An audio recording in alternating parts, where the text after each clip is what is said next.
Hey everyone, welcome back to my YouTube channel. Today I'll show you how to create this cool glowing silhouette effect in Adobe Photoshop. Let's jump right into it. First things first, let's place our image into our canvas.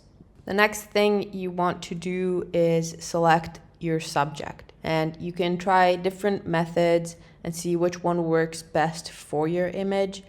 First one you can try is the select subject. It's the easiest one. You don't have to do anything. It's just going to select it for you. And it did a pretty good job at selecting this. Otherwise, you can use the object selection tool. Just hover over the thing you want to select. The quick selection tool, you can just click and drag and it's going to detect the edges of your subject and help you out in that way. Or otherwise, you go back to the amazing pen tool, which sometimes is the best solution anyway. Anyway, for this demonstration, we're just going to go to select subject. You're going to press Command J to duplicate your selection onto a new layer. So here's our subject. With our selection, we're going to go down here and click on solid color.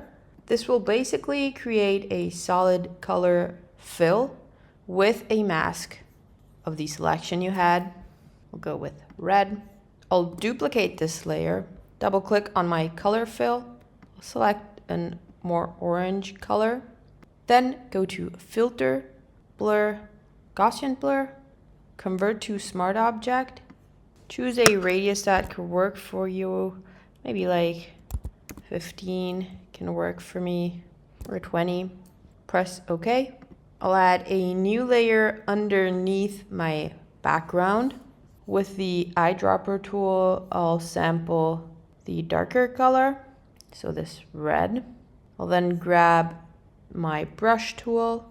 I'll make sure it's like a soft round brush, and I'll just add what should be the shadow and change the blending mode to soft light.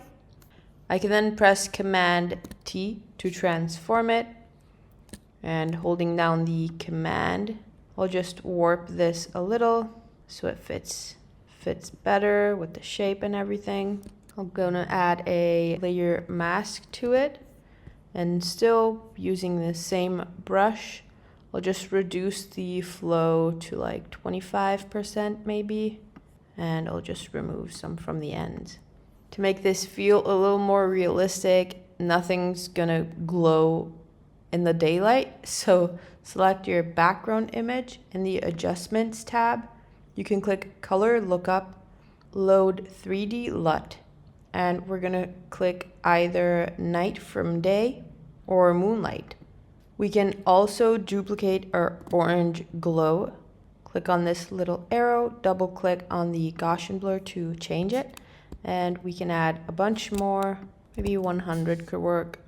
I'll also add some blur to our background layer, just a little bit. I'll select all my layers, right click, convert to smart object. This way, if we want to go back, everything is still editable. Just double click on your smart object and it'll take you back to where you have all your separate layers. We're gonna click here to reset the foreground and background color to black and white. And we're gonna duplicate our image. Go to Filter, Filter Gallery. In the Sketch folder, you'll have the halftone pattern effect. And instead of pattern type dot, we're just gonna go with line. You can play around with the size of it and the contrast. I'll go with something like this. Press OK. And now we're gonna change the blending mode of our top copy to overlay and reduce the fill to about 20%, just so you can just slightly see it. You can also go back to the Adjustments tab, add a grain, play around with the amount and the size. In between these two layers, you can also add more adjustments and more effects. I personally pretty often use the clarity and dehaze one, which is pretty new together with the grain adjustment. If you want a dreamier look or sharper look, I usually go with something dreamier and then play around with the dehaze as well. Last but not least, you can add a curves adjustment. Usually go with a more faded look, so something like this, and raise the blacks just a little bit so they're not totally black and so contrasty and dark. Just raise it up a little bit, and we're gonna strengthen our lights, something like this. You can also go back in here where you have the RGB and actually edit every channel separately. So in here, we're editing the reds of our image. I usually do like an S curve, go to the green, and I usually don't really like having too many greens in my image. So I kind of lower these. And then for the blues, S curve. The very last thing I want to do is reselect all the layers, convert them into a smart object again. So now you have this to double click on and edit all the adjustments and the halftone pattern. And if you double click on this again, you can go way back to where we started. I'll duplicate this layer, add some more blur. You can also add some motion blur if you want that little star effect. You got to do that by switching up the angle to 45. We're going to lower the distance, change the blending mode to lighten, duplicate that again, double click on the motion blur and just switch up the angle to -45. And there's that subtle more glow we get before, after.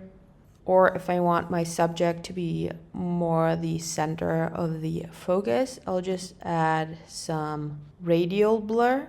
You can drag this blur wherever you want. My subject is pretty much in the center, so I'll center the blur. And just a small amount, like 5 or 10 is enough. We want best quality and the blur method to be spin. Press OK. There we have it. You can just click on the radial blur mask, and still with our soft brush with a low flow, we're just going to remove some of the blur. Look at the before and after. You see we have some blur here on the sides, and that's basically it. I hope you guys enjoyed this tutorial. Feel free to comment down below if you want to suggest or request other tutorials. Linked in the description down below are all my latest texture packs and freebies and all that good stuff. So definitely go check those out as well. Thank you so much for watching, and I'll see you guys soon. Bye.